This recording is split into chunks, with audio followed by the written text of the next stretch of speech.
میں کوئی اپنی علم میں اتنی جھاڑ رہا نہ آپ کی حقارت بیان کر رہا ہوں. اپنے آپ سے کویسچن کر لیں, کاپی اور پین لیجئے گا, گھر میں آ جائیے گا, کن چیزوں سے نماز ٹوٹتی ہے وہ ذرا لکھیے گا. آپ کو خود پتہ چل جائے گا. آپ شاید ایک آدھ چیز ہی لکھ سکیں گے کہ چلو وضو ٹوٹ گیا, نماز ٹوٹ گئی, ٹھیک ہے. اس کے بعد ذہن خالی. کیوں؟ ہم نے سیکھا نہیں نا.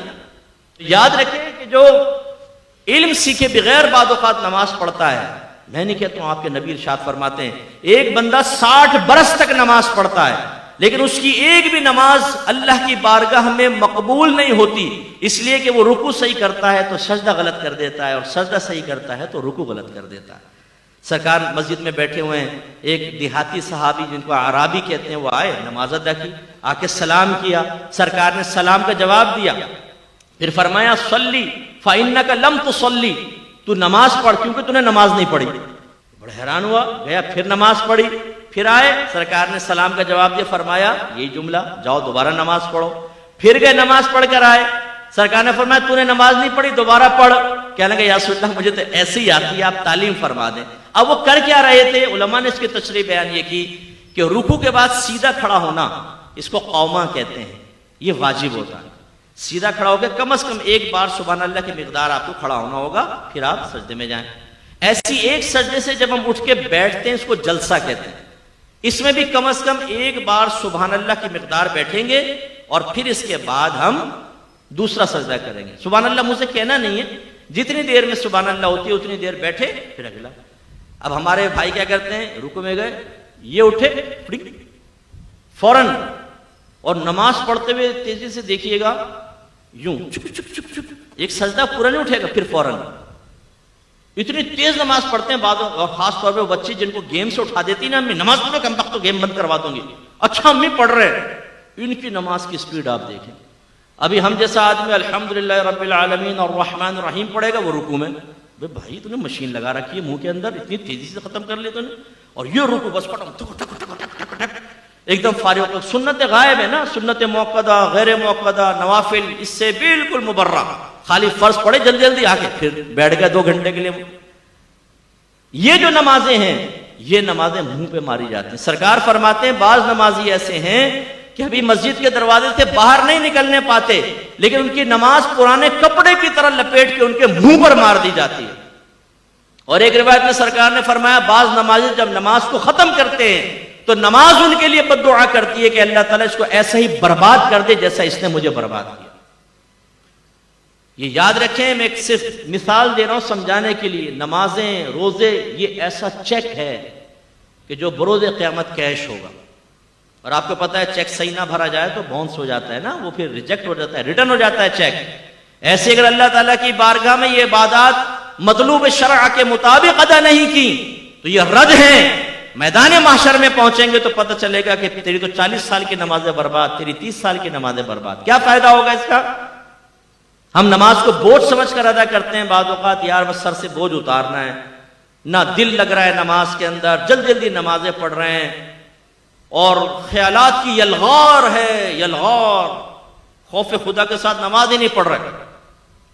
حالانکہ آپ کے نبی نے ارشاد فرمایا جس نے 2 رکعت نماز, زیادہ نہیں, 2 رکعت نماز ایسے ادا کی کہ اس میں دنیا کا کوئی خیال اپنے قلب میں نہ لایا, وہ گناہوں سے ایسا پاک و صاف ہو جائے گا جیسے آج یہ اپنی ماں کے پیٹ سے پیدا ہوا. لانا فرمایا, آنا نہیں. خیالات تو آئیں گے, ایک شیطان ہے جو خیال ڈالے گا, لیکن ہمارا کام کیا تھا, خیال آیا اس کو فوراً ٹال کر اللہ کی طرف متوجہ ہوئے. اللہ کی طرف متوجہ ہونے کا مطلب کیا ہے؟ کوئی ذات باری تعالیٰ کا تصور تو نہیں آئے گا نا بھائی ذہن میں. جو نبی نے فرمایا تم ایسے نماز پڑھو جیسے تم اللہ کو دیکھ رہے ہو. اگر تم اللہ کو نہیں دیکھتے تو وہ تو تمہیں دیکھ ہی رہا ہے, تو اس کے دیکھنے کا یقین ذہن میں حاضر کریں. یا پھر جیسے مدینے کا تصور کر لیا, مکے کا تصور, موت کو یاد کر رہے ہیں, میدان محشر, پل صراط, جنت, دوزخ, یہ ذہن میں لا رہے ہیں. یہ دنیا نہیں ہے, یہ آخرت. یہ خیالات آ جائیں, اور اسی طرح اگر کوئی خیال آ گیا زوجہ کا, بچوں کا, کرکٹ کا, کاروبار کا, جیسی آئے فوراً چھٹک دیں. یہ نہیں کہ آپ سوچنا شروع کر دیں. تراویح میں کھڑے ہو گئے ایک نوجوان اور PSL سٹارٹ ہو گیا, بولنگ کرا رہا ہے, بیٹنگ کر رہا ہے پوری, اور میچ بھی جیت گیا, ٹرافی بھی اٹھا لی. لیکن جیسے ٹرافی دینے لگے امام صاحب نے کہا اللہ اکبر, ٹرافی غائب. تو رکوع کرنا پڑا. تو یار ابھی ٹرافی بھی مل جاتی. ایک کنجوس آدمی تھا, اس کو وہ نماز اس کو مسجد میں پہنچا تو جماعت نکل گئی، تو بڑا افسوس کرنے لگا. لوگ بڑے متاثر ہوئے، کہا کہ ہمیں آپ کے جذبے سے بہت سیکھنے کو ملا ہے کہ آپ کیا جماعت نکل گئی اتنا آپ دکھ کر رہے ہیں. کہا بھائی یہ بات نہیں ہے، مسئلہ یہ تھا کہ جب امام صاحب کے پیچھے نماز پڑھتا تھا نا تو اپنے دکان کا پورا حساب آرام سے کر لیتا تھا. اب امام صاحب اکیلے نماز پڑھوں گا تو حساب کے علیحدہ ٹائم نکالنا پڑے گا، میرا وقت نکل جائے گا. تو یہ صورت حال ہوتی ہے کہ جو چیز ہمیں کہیں یاد نہیں آتی آپ آزما کر دیکھیے گا وہ نماز میں یاد آئے گی. اسی لیے ایک آدمی امام اعظم ابو حنیفہ رضی اللہ تعالیٰ عنہ کے پاس آیا، کہنے لگا حضور میں نے کچھ اپنا خزانہ دبایا تھا، اب بھول گیا کہ کہاں دبایا تھا، کیا کروں؟ فرمایا علاج تو بتا دوں گا لیکن تو کرے گا نہیں. کہا کہ جی کیسے نہیں کروں گا، آپ بتائیں، کیونکہ اس کے لیے تو ہم تیار ہیں نا. اگر میں کہوں 5 وقت نماز پڑھیں، داڑیاں بڑھائیں، دین علم کے دین سیکھیں، اللہ آپ کو جنت دے گا، ہم میں سے بہت سے کہیں گے ہاں کیا صحیح رہے بالکل، اللہ ہمیں توفیق دے گا، بس توفیق دے گا. اور اگر میں کہوں میں آپ کو وظیفہ دے رہا ہوں 100 مرتبہ آپ کو پڑھنا ہے، 100 مرتبہ فجر کی نماز کے بعد، اسی دن آپ کو 1 لاکھ روپے نہ ملے تو فقیر کا گریبان پکڑ لیجئے گا. آپ کہیں گے مفتی صاحب اگر گھر میں چائے پی لیں تو بڑی مہربانی ہوگی. پھر آپ اس کو پوچھیں گے، پوچھنے کے بعد اگر میں یہ بھی کنڈیشن لگا دوں کسی نے شور کر دیا نا یا آپ بھول گئے گنتی، ختم، دوبارہ شروع، تو آپ اس کمرے میں داخل ہونے سے پہلے گھر والوں کو کہیں گے کوئی آئے نا ٹانگیں توڑ دوں گا، تم لوگ کم بخت ہو، نکل جاؤ، بچوں کو باہر نکالو گھر سے. اور مصلی پہ بیٹھ کے ایک ایک دانہ یہ ہمارا استغراق ہے. کیوں کہ مادی شے ہمارے سامنے آئے تو ہماری کامل توجہ ہوتی ہے، اور آخرت کے بارے میں کہیں تو بالکل بھی نہیں ہوتی. تو اللہ کے نبی نے فرمایا 2 رکعت نماز، دنیا کا خیال نہ لاؤ، گناہوں سے پاک و صاف ہو جاؤ گے جیسے آج ہی ماں کے پیٹ سے پیدا ہوں. لیکن یہ بھی میرے نبی نے ارشاد فرمایا، علامہ آلوسی نے اس حدیث کو نقل فرمایا، سرکار نے فرمایا آخری زمانے میں ایک شخص بھی مسجد میں ایسا نہیں ہوگا جو خشوع و خضوع کے ساتھ نماز ادا کرنے والا ہو، یعنی ہر ایک دنیا کے خیالات میں مگن کھویا ہوا ہوگا.